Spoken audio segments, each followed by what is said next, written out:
Can Smart Limit destroy landr and others?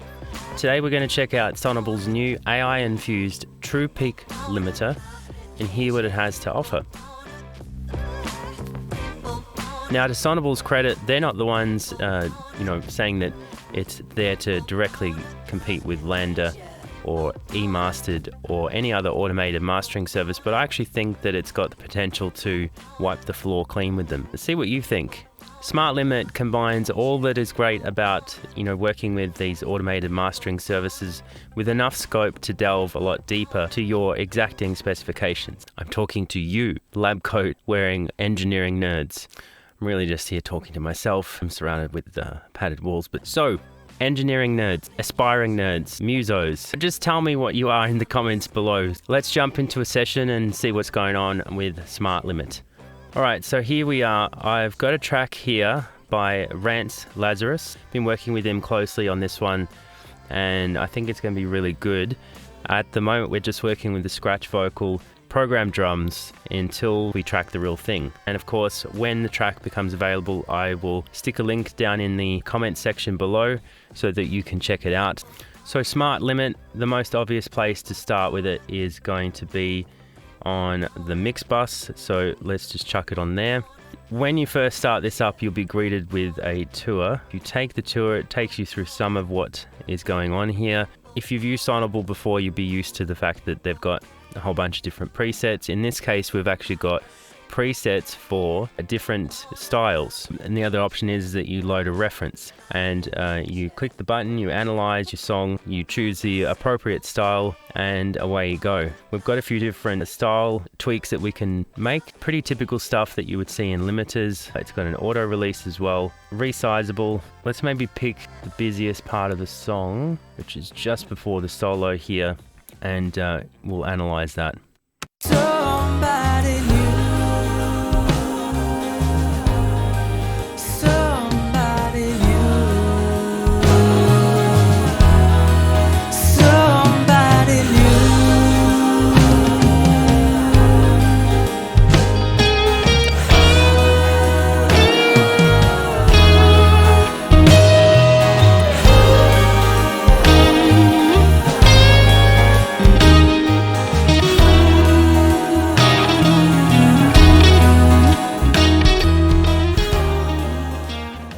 We've analyzed the song. We've got the limit output here, and we've got the input, which will drive that the level of the song up to there. And what it's determined is that the limiter attack is 111 milliseconds, and it's on an auto release. What I like to do when I work with limiters is actually take it off auto and have it as fast as possible. Somebody new.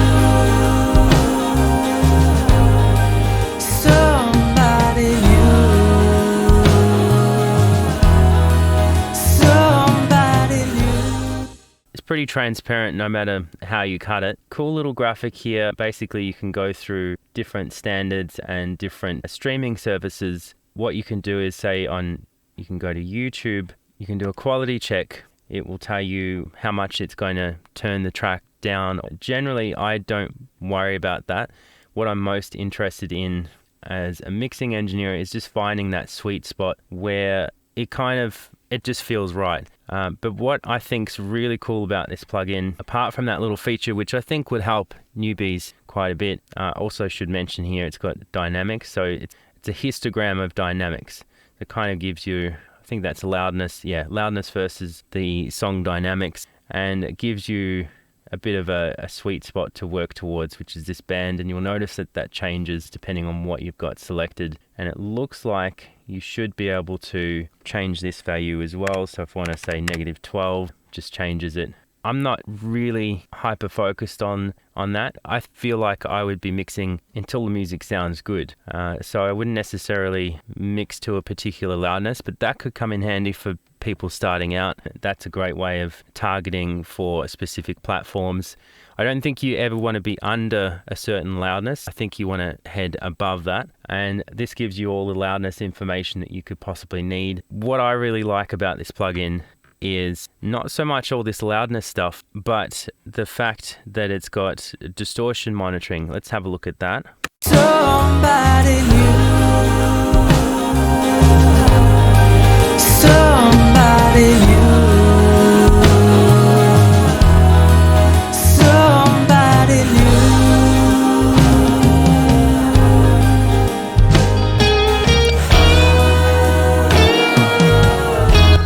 For me, the sweet spot's there, and you can hear it as well as see it. Before I look at these four, I want to show you the delta so you can actually listen to what it is attacking.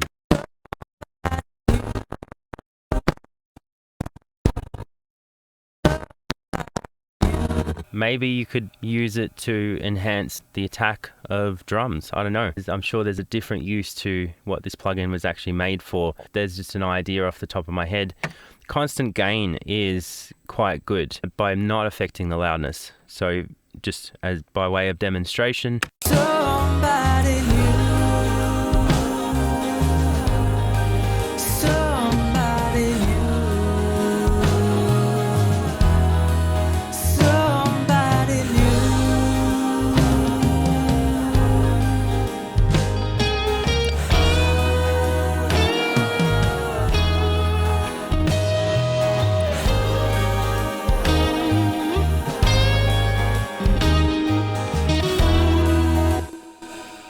So that just balances the loudness no matter how hard you're driving it. You're not really fooling yourself with the loudness. And I wonder if that actually works with the saturation. Let's have a listen. Somebody new. Somebody new. Somebody. So, I mean, you could easily overdo it with the constant gain. You know, that's great. You're not going to start messing up your song by distorting it, over distorting it. This is great. I feel like this is an iteration of what they've got going on in, say, Smart EQ, where it's dynamically getting rid of resonances on one dial. It's really clearing up the mix if you have a listen.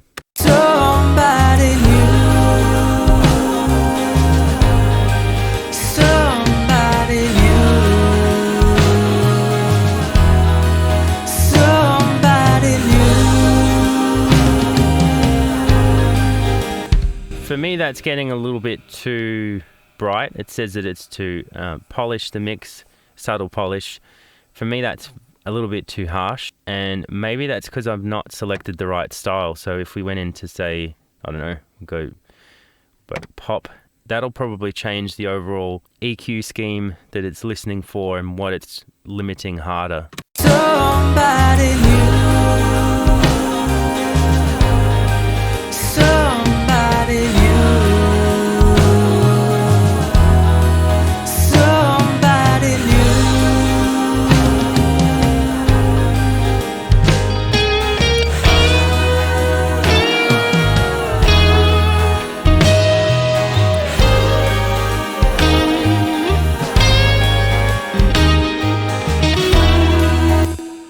Cool, so it's definitely polishing it.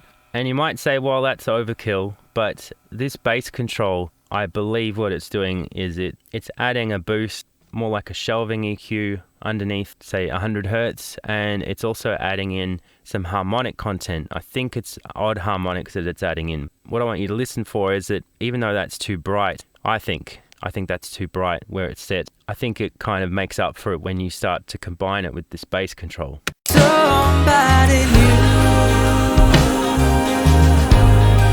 Somebody new. Somebody new.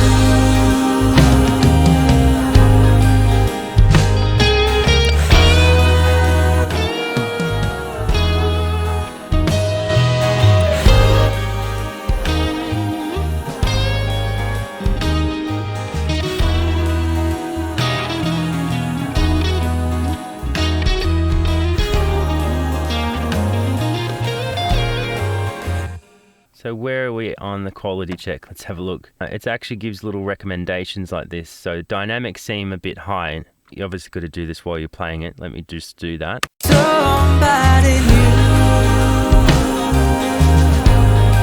Somebody new. Somebody new. give you indications of what you could be doing differently with these controls. I think that's a great addition for newbies. I probably generally wouldn't use it. What else can we look at? So yeah, this is cool. You could obviously take whatever song you're working on and increase the loudness. The constant gain thing it's a little bit like meter plugs perception kind of built into this, as well as some cool little loudness things to tell you what you can do better, and guided loudness. Yeah, if you don't know what you're doing, you can get little recommendations of what to turn up and whatnot. I think it's pretty hard to go wrong with this plugin. The only thing I would say is make sure you select the section of the song that's the loudest, and make sure that if it doesn't sound right, go and analyze a slightly different selection. And of course you can load a reference if you want to, so you can load a loudness reference track. I was tempted maybe to load in Death Magnetic, but I won't subject you to that, just for a laugh. But obviously if you wanted to do that, you could. So different presets here. All of these are going to give you slightly different flavors. We can go and test out, say, a rock preset. Somebody new. Somebody new. Somebody new.